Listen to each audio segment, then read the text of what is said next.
Hi viewers, welcome to our channel. ప్రస్తుతం మనతో పాటు సీనియర్ జర్నలిస్ట్ దాము బాలా సార్ ఉన్నారు. వారితో మాట్లాడదాం.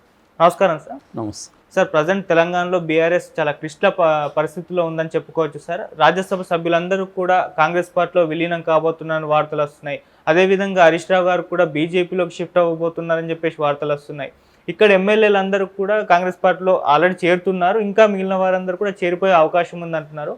అలా చూసుకుంటే ఇక్కడ బీఆర్ఎస్ లేకుండా అయిపోతుంది. అసలు దీన్ని ఏ విధంగా అర్థం చేసుకోవచ్చు? మరి బీఆర్ఎస్ ఇటువంటి పరిస్థితులను ఏ విధంగా ఎదుర్కొంటుంది సార్? ఇప్పుడు 3 రకాల పరిణామాలు మనకు బీఆర్ఎస్ నువ్వు చెప్పినట్టు కనిపిస్తుంది. ఒకటేమో రాజ్యసభలో ఉండే బీఆర్ఎస్కి 4 ఉన్నారు. ఇప్పుడు 5 మంది ఉన్నారు మొన్నటి వరకు. 5 మందిలో కేకే రిజైన్ చేశాడు. సో 4 ఉన్నారు. ఆ 4 ఎవరంటే మాజీ స్పీకర్ కేఆర్ సురేష్ రెడ్డి, వద్దిరాజు రవిచంద్ర, తర్వాత మన నమస్తే తెలంగాణ ఎండి దామోదర్ రావు, హెట్రో గ్రూపు ఉంది కదా మెడికల్ షాప్స్ అవి, సో దాని ఎండి పార్థసారథి రెడ్డి, ఈ 4 రాజ్యసభ సభ్యులు. వీళ్ళు ఇప్పుడు బీజేపీలోకి వెళ్ళిపోయే అవకాశం కనిపిస్తుంది. అంటే వాళ్ళు మొన్న రాజ్యసభ చైర్మన్ జగదీష్ ధన్ఖడ్ని కలిశారు. ఆల్రెడీ వారం రోజుల నుంచి కేటీఆర్, హరీష్ రావు ఢిల్లీలో కూర్చొని ఈ కార్యక్రమాలని పర్యవేక్షిస్తున్నారని చెప్తున్నారు. ఆల్రెడీ నేను మొన్న కూడా చెప్పాను, కేసీఆర్ దగ్గర ఆఫర్ చేయడానికి ఏముందంటే ఈ రాజ్యసభ సభ్యులు 4 ఉన్నారు, వాళ్ళని బీజేపీలోకి పంపించడం ద్వారా బీజేపీ నుంచి తాము ఏం ఆశిస్తున్నారు, కవిత రిలీజు, తమ మీద సిబిఐలు ఇవేమి రాకుండా ఫ్యూచర్లో ప్రొటెక్షను, అట్లాగే రేవంత్ రెడ్డి నుంచి కూడా ప్రొటెక్షను, అరెస్టులు వీటి నుంచి. అందుకు బదులుగా మేము 4 మీకు ఇస్తున్నాం. గతంలో చంద్రబాబు కూడా ఇదే పని చేశాడు. సో వీళ్ళందరికీ చంద్రబాబు గురువు. ఎందుకంటే ఆయన నుంచి ఆయన కాపీ కొడితే చాలు, మిగతా వాళ్ళు సొంతంగా ఏం ఆలోచించాలని పనిలా. ఎందుకంటే చంద్రబాబు బ్రహ్మాండమైన దారి వేశాడు. ఎట్లా డీల్ చేయాలి, క్రైసిస్ అప్పుడు ఎలా ఉండాలి, వ్యవస్థలను ఎలా మేనేజ్ చేయాలి, ఇవన్నీ చంద్రబాబు బ్రహ్మాండంగా డీల్ చేశాడు. ఆల్రెడీ జగన్ కూడా చంద్రబాబునే కాపీ కొట్టి ఆ పనిలో ఉన్నాడు. ఇప్పుడు కేసీఆర్ కూడా అదే పని చేస్తున్నాడు. ఎందుకంటే కవిత బయటికి రావాలంటే వాళ్ళకి వేరే మార్గాలు కనబడాలి, లీగల్గా వచ్చే పరిస్థితి లేదు. ఆల్రెడీ నిన్న కూడా రిజెక్ట్ అయింది బెయిల్ ఆమెకి. కాబట్టి ఆల్రెడీ ఇప్పుడు 120 రోజులు అయిపోతుంది, 4 నెలలు అయిపోతుంది దాదాపు. సో కాబట్టి కవితని తీసుకురావాలంటే మోడీ హెల్ప్ చేయాలి, మోడీకి ఆఫర్ ఇవ్వాలిగా ఏదో ఒకటి. ఊరికి హెల్ప్ అడిగితే ఎందుకు చేస్తారు? ఆఫర్ వచ్చి రాజ్యసభ సభ్యులు. మోడీ ప్రాబ్లం ఏంటంటే ఇప్పుడు మామూలుగా రాజ్యసభలో గరిష్టంగా 250 మంది సభ్యులు ఉంటారు, కానీ ప్రజెంట్ 245 మంది ఉన్నారు. అందులో 233 మందిని ఎన్నిక ద్వారా ఎన్నుకుంటే 12 మంది ప్రెసిడెంట్ ద్వారా నామినేట్ అయిన వాళ్ళు. ఈ నామినేట్ అయిన వాళ్ళలో కూడా ఒక 5 మంది బీజేపీలోకి వెళ్ళిపోయారు. సో ఓవరాల్గా బీజేపీ అవుట్ ఆఫ్ 245 బీజేపీకి 97 మంది ఉన్నారు రాజ్యసభలో. ఈ సంఖ్య సరిపోదు వాళ్ళకి. అందుకని బీజేపీ ఏం చేయాలి, జగన్ లాంటి వాళ్ళ మీద ఆధారపడే పరిస్థితి ఏర్పడింది. సో దాని బదులు తమ పార్టీలోకి చేరిపోతే మేనేజ్ చేసుకోవచ్చు కదా అనేది బీజేపీకి ఉంది. అందువల్ల ఈ 4 ఇంపార్టెంట్ అవుతారు. సో ఈ 4 ఆఫర్ చేయడం ద్వారా, బీజేపీలోకి పంపించడం ద్వారా కవిత రిలీజ్ కావచ్చు, తమ మీద కేసులు కావచ్చు, ఇవి చూసుకోవడానికి ఏకైక మార్గం కేసీఆర్ దగ్గర ఇదొకటే ఉంది. అందుకని హరీష్ రావుని, కేటీఆర్ని అక్కడికి పంపించాడు. అక్కడ బీజేపీ పెద్దలతో మాట్లాడుతూ ఈ ఆఫర్ వర్కౌట్ చేస్తున్నట్టుగా తెలుస్తుంది.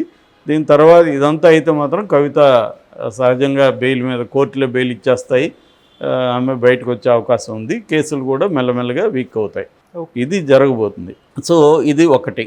రెండవ అంశం ఏంటంటే హరీష్ రావు కూడా బీజేపీలోకి వెళ్ళబోతున్నాడని మునుగోడు కాంగ్రెస్ ఎమ్మెల్యే రాజగోపాల్ రెడ్డి నిన్న మాట్లాడాడు. ఇది కొత్త విషయం కాదు, గత కొంతకాలంగా హరీష్ రావు బీజేపీలోకి వెళ్ళబోతున్నాడని చెప్తూనే ఉన్నారు, ఆయన ఖండిస్తున్నాడు. నిన్న కూడా మునుగోడు ఎమ్మెల్యే రాజగోపాల్ రెడ్డి చెప్పిన దాన్ని ఆయన హరీష్ రావు ఖండించాడు. నేను రాజకీయాల నుంచి శాశ్వతంగానే విరమించుకుంటా కానీ బీజేపీలోకి వెళ్ళను అని ఆయన పదే అన్నాడు. దీనికి కారణం ఏంటంటే గతంలో కేసీఆర్ హరీష్ రావును కూడా పక్కన పెట్టాడు, అవమానకరంగా అతన్ని దూరం పెట్టేశాడు, అపాయింట్మెంట్ కూడా ఇవ్వలేదు అని గతంలో వచ్చాయి. కొంతకాలం దూరం పెట్టిన మాట వాస్తవమే. తర్వాత ఆయన పరిస్థితులను అర్థం చేసుకొని మళ్ళీ చేరదీశాడు. హరీష్ రావు కూడా ఇప్పటివరకు కేసీఆర్కి లాయల్గానే ఉంటున్నాడు. ఆయనేమి ముఖ్యమంత్రికి పోటీ లేడు.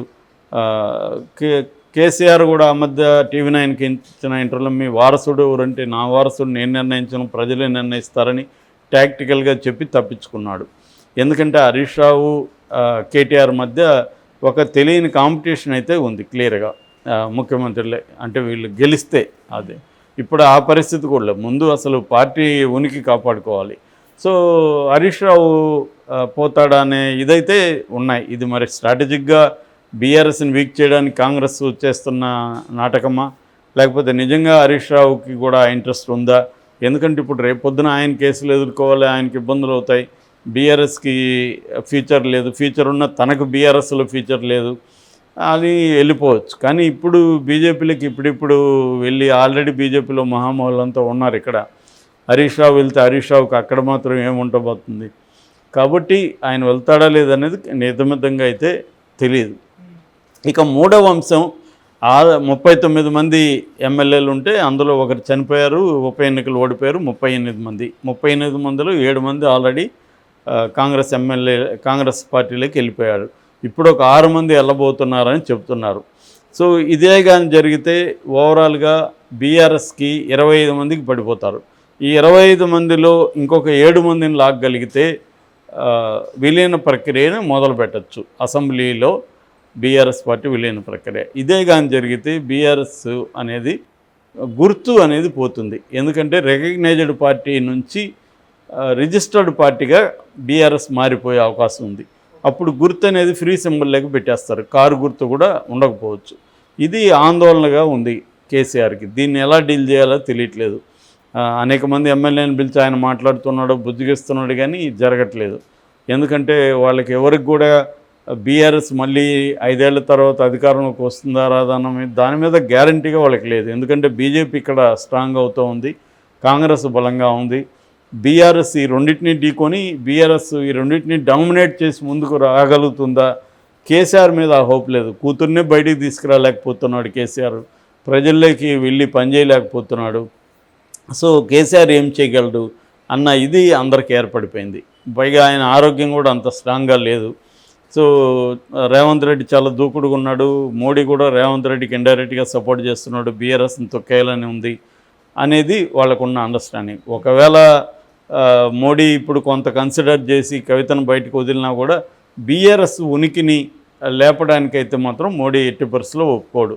అందుకని మేబీ వీళ్ళ మీద కేసులు పెట్టి అరెస్ట్ చేయకుండా మోడీ కాపాడచ్చేమో, కానీ దానికి ఖచ్చితంగా వీళ్ళు కూడా ఇది చేయాలి.